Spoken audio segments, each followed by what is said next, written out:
Hello everybody, welcome to more Political Excess. Today let's take a look at my updated 2022 Senate prediction for the month of October.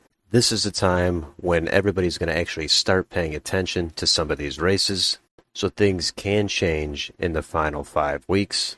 There's going to be debates coming up. It's going to be a fun time for politics. So let's get into this map. I did not make many changes from the previous month, but the safe states are over a 10-point margin. Likely 5 to 10 points, lean under 5 points, and tilt 1 point or less. So let's start with the safe states for the Democrats. There's not going to be much to say about these states, but Hawaii, California, Oregon, Washington. All I'll say about Washington is I'm still thinking Patty Murray might win by a reduced margin from previous cycles, but I'm still thinking it's going to be double digits. Illinois, New York, Vermont, Connecticut, and Maryland, all safe for the Democrats. And how about the safe Republican states? Alaska, it'll probably be Lisa Murkowski. There's a chance it's Kelly Tshibaka, but either way the Democrats kind of have fallen out of this race. Idaho, Utah, I don't think Evan McMullen in the end is going to get it under 10. It is possible, it's high single digits, but I think it'll be at least 10 points. North Dakota, South Dakota, Kansas, Oklahoma, the Oklahoma Special, Iowa.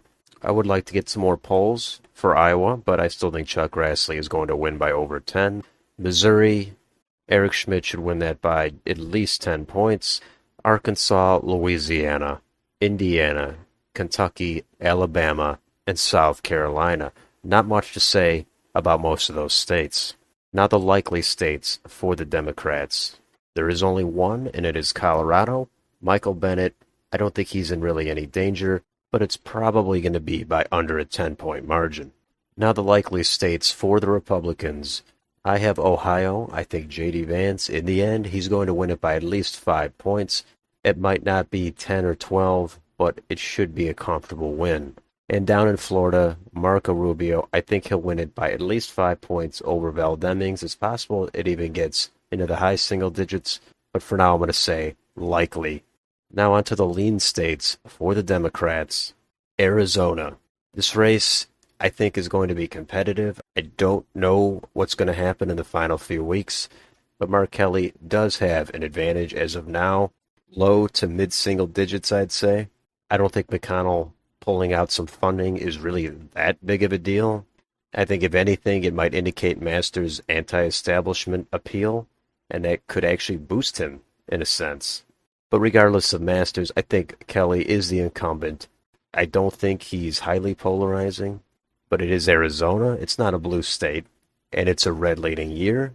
It's going to be close, but Kelly, I'd say, has at least a few points of an advantage. And the other lean state is New Hampshire. Now we know it's Don Bolduc going up against Maggie Hassan. There's been a few polls out. Hassan clearly has a lead. Easy over 5 points, but I think it'll tighten in the end, and it might be under 5 points, so I'm going to put it at lean. I don't think Don Bolduc is totally out of it. Things can shift 5 or 10 points in the closing few weeks, but you'd rather be Hassan for sure than Bolduc in New Hampshire. Now the lean states for the Republicans. First is Wisconsin. The polls have been moving in Ron Johnson's favor. 6 years ago, the polls did greatly underestimate Ron Johnson. They shifted toward him late. Doesn't mean this time the polls are going to be off, but given the environment, given the state, given Ron Johnson's incumbency, I've had this at leans Republican for a while, and I still think Johnson will win it by at least 2 points. And the other lean state for the Republicans is North Carolina. It's a competitive race, it's a competitive state, but I still think the Republicans do have a tilt advantage overall, and given the red environment, I think Ted Budd will still win it by at least 2 to 3 points. It could be a little more than that. It's possible it gets really close, under 1 point, since it is an open seat, and you never know if a scandal can develop late. That's all possible, but I think Ted Budd is favored to win in North Carolina. And let's go on to the tilt states. For the Democrats, Pennsylvania. The polls have tightened between Dr. Oz and John Fetterman. A few months ago, it looked like all the momentum was against Dr. Oz. The polls showed him down by high single digits. sometimes even into double digits. Fetterman was hitting him hard on his residency in New Jersey, his multiple homes. It seemed like Dr. Oz was kind of out of touch, but now it's narrowed up to probably low single digits. John Fetterman's health, I think, is a realistic concern. Dr. Oz being a little bit out of touch might end up fizzling out as voters pay more attention to what direction these candidates want to go in if they're elected. And that does tie into a lot of the Republican primary voters were hesitant on Dr. Oz. They might be finally coming around to him, and they might not care if he's not as blue-collar as them. They might not care about the crudité ad.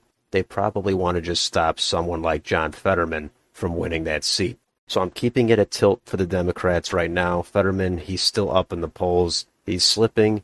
He could end up pulling back ahead, or this could flip to Dr. Oz. And finally, the tilt states for the Republicans, Nevada. I've kept this at tilt for Adam Laxalt for a while. I do have Steve Sisolak winning for the governorship, but I think Adam Laxalt is a little bit more favored in this Senate election. But it is possible that the polling is off and Catherine Cortez Masto wins it by 5 points. There's plenty of time for these candidates to shift the momentum, but this is the right environment for a state like Nevada with more blue-collar voters to go red this time, and I think Laxalt will pull it off very narrowly by under 1%, but it's going to be very, very close. And finally, the last state is Georgia, keeping this at tilt for Herschel Walker. I understand it could go either way. Some people think Walker is the worst candidate. Some people think he's this football superstar. Georgia has trended toward the Democrats, but it wasn't really that long ago. This was a pretty red state, and it is a red environment.